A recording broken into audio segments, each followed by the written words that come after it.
بسم اللہ الرحمن الرحیم۔ السلام علیکم۔ امت میڈیا چینل کے معزز خواتین و حضرات، بیان کیا جاتا ہے کہ بخت نصر بادشاہ ابتدا میں نہایت نیک بخت اور صالح تھا۔ حضرت زکریا و یحییٰ کی نہایت اطاعت کرتا تھا۔ اتفاقاً اس نے ایک عورت سے نکاح کیا جس کے ہمراہ ایک لڑکی نہایت حسینہ و جمیلہ پہلے شوہر سے تھی۔ جب وہ لڑکی سن بلوغت کو پہنچی تو بادشاہ اس کی بہار حسن دیکھ کر فریفتہ و دیوانہ ہو گیا۔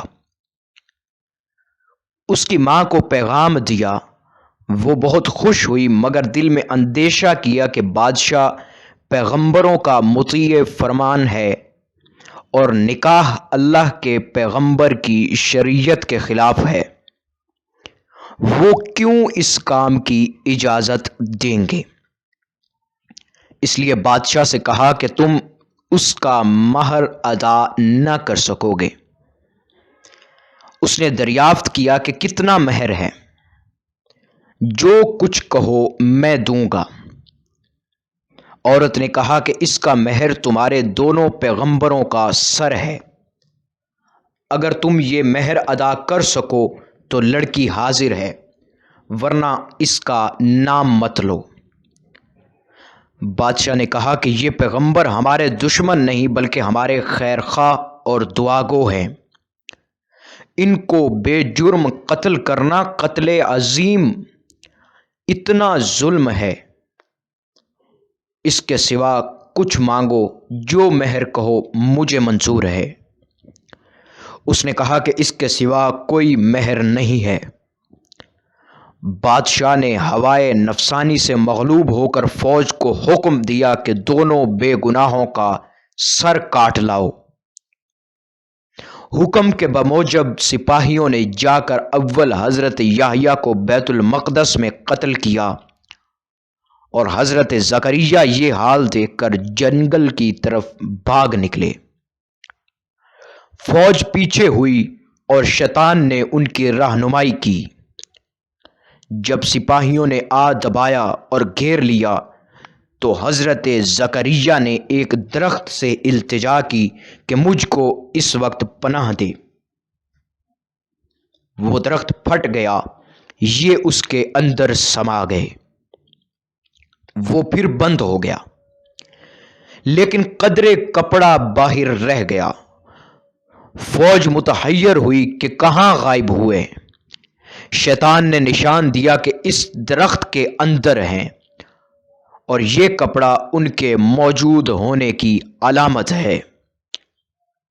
پھر شیطان نے آرے کی ترکیب بتلائی، درخت چیرا گیا۔ جب نوبت آرے کی سر تک پہنچی تو حضرت یحییٰ نے سسکی بھری، حکم الہی نازل ہوا کہ اگر اف کرو گے تو پیغمبری سے خارج کر دیے جاؤ گے۔ تم نے غیر سے پناہ کیوں مانگی؟ اگر ہم سے التجا کی ہوتی تو کیا ہم پناہ نہیں دے سکتے تھے؟ اب اس کا مزہ چکھو اور چپ سر پر آرا چلنے دو۔ غرض یہ کہ سر سے پاؤں تک جسم چیرا گیا، حضرت زکریا نے دم نہ مارا۔ جب دونوں پیغمبر اس بے دردی سے قتل ہوئے تو غضب الہی نازل ہوا، دن تاریک ہو گیا اور ایک بادشاہ فوج خون خوار لے کر چڑھا اور اس شہر کے باشندوں کو گرفتار کر لیا۔ حضرت یحییٰ کا خون بند نہ ہوتا تھا، جب قبر میں رکھتے تھے تو قبر خون سے لبریز ہو جاتی تھی۔ بادشاہ کے لشکر نے قسم کھائی کہ جب تک خون بند نہ ہوگا میں قتل سے باز نہ رہوں گا۔ ہزارہا آدمی تہے تیغ کر دیے لیکن خون بند نہ ہوا۔ اس وقت ایک شخص حضرت یحییٰ کی لاش پر آیا اور کہا کہ تم پیغمبر ہو یا ظالم؟ ایک خون کے بدلے میں 1000 آدمی قتل ہو چکے، اب کیا سارے جہان کو قتل کراؤ گے؟ اتنا کہنا تھا کہ خون بند ہو گیا۔ معزز خواتین و حضرات، اس واقعے سے ہمیں یہ سبق ملتا ہے کہ بجز اللہ کے کسی سے مدد نہ طلب کی جائے، کہ جب ایک نبی کو بھی اللہ تعالیٰ نے بطور تنبیہ کے آرے سے چروا دیا تو ہماری کیا حیثیت ہے۔ چنانچہ اس لیے اس واقعے سے سبق حاصل کرتے ہوئے ہمیں بھی چاہیے کہ نہ تو کبھی کسی ظلم کی پرواہ کریں اور نہ اللہ کے سوا کسی سے مدد مانگیں۔